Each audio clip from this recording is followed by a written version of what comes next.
Okay, so I got all the staples out of the top now, and it's loose from everything. Here's the wad of staples and tracks that I got out of it. So figured I'd video taking the top off of it.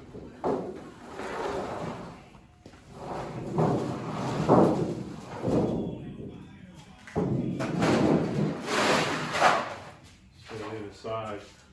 I wanted to see why this was so soft in the middle, but really there's no indication of anything other than maybe some moisture got in there.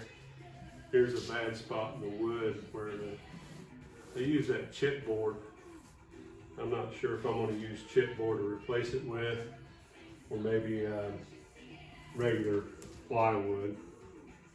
There's a seal that runs all the way around this thing, so when you close the lid, it seals up against the trailer, keep moisture out.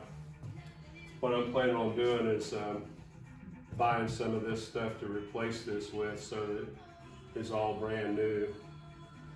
There's a piece of vinyl that's got me concerned right here though, on the fold. That when this thing folds over, that vinyl allows it to have a little bit of flexibility, and it's got a little bit of a hole in it right here. So I'm kind of concerned about that. I'm hoping to be able to get a hold of timeout and get a piece of this stuff to run down through here. I'll have to take all this trim off, and this trim piece and that trim piece down there. But I think it'll be well worth the time and effort. So anyway, that's where I'm at right now, and I'll keep you posted.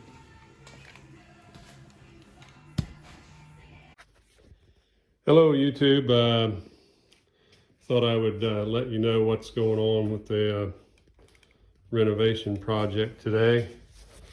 I finally got the plywood all taken off of the trailer, and the thing is just pretty much just totally rotted. I mean, I don't know if it's rot or if it's just where it's been wet and the glue is basically no good on it, but the thing was like a wet noodle once I got it off of there. Really flimsy. So I ordered, yesterday I ordered a new tent canvas for it. That should be in here shortly.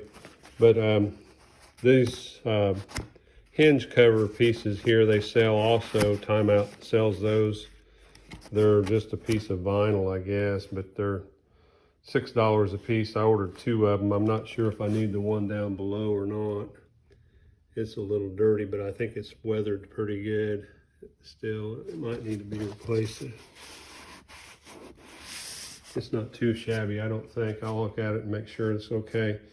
This stuff is the seal that goes against the lid, like that when you close it. And they sell this stuff too. It's $2 a foot. So I'm going to replace all of it. I went to the hardware store today and I bought some new marine plywood 1/2 inch. I bought some new screws and so forth. I'm also going to later on probably replace the plywood for the fold out bed. That'll come later on. I'm not going to worry about it right now. That can be accessed without having to worry about anything. But at this point, I'm ready to start cutting my plywood and getting it ready.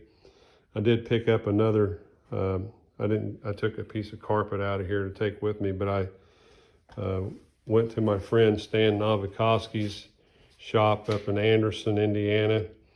He's got a flooring shop up there, and he donated me a piece of vinyl graciously, and I sure appreciate it, Stan.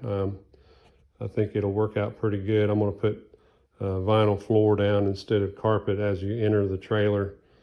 I think that would be more useful than carpeting at this point. And this one I assume was probably the original piece of carpet, and it looks like it's weathered the storm pretty good, and you can see those white spots, I think, is where it got some moisture underneath of the lid.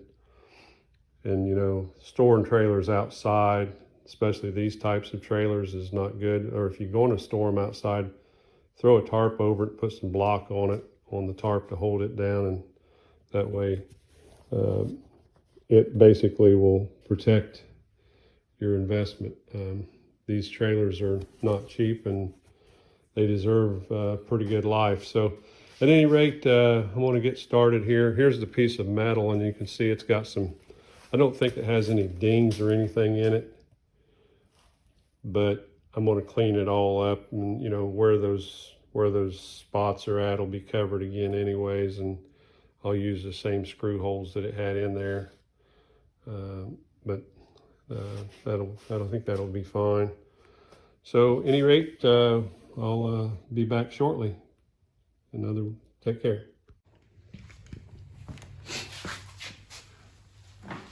Hey YouTube, I thought I would show you all the hardware pieces that I bought. I just bought these the other day, and I have kind of neglected my project a little bit.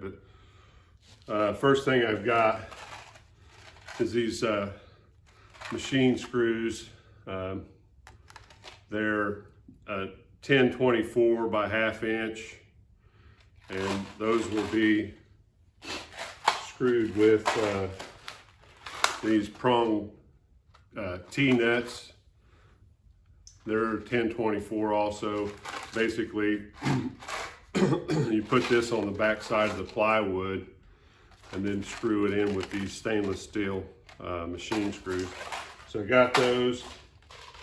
I got some sheet metal screws that are number 10 by 1/2 inch, and those will be the pan head screws that go in where the T-nuts don't go. I also got some 1/2 inch quarter crown staples. I would have liked to have had some bigger crown than that, but that's all I had. So hopefully that'll hold, as long as I don't drive them through the back of or whatever I'm stapling. As you can see behind me here, I got to clean up this piece of aluminum. I'm going to reuse it, and I got my 4x8 sheet of plywood, marine grade plywood that I'm going to be using. So I'm going to get started. Thanks.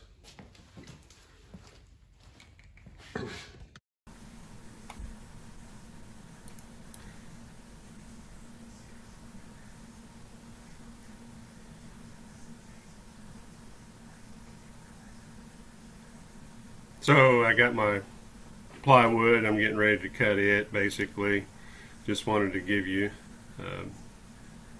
kind of a commentary as to what's going on here. You know, that plywood is marine grade plywood. Hopefully it'll last quite a long time, maybe even longer than the other stuff. 30 years is a long time for plywood. But you know, I mean, if it's sealed up and undercover okay, then it should last a while. This is cleaning up the aluminum. Not an easy task to do. It's kind of mundane, really. The stuff that was on there came off fairly easily, but it's still, you know, a lot of scrubbing to get it cleaned up. But it cleaned up pretty good.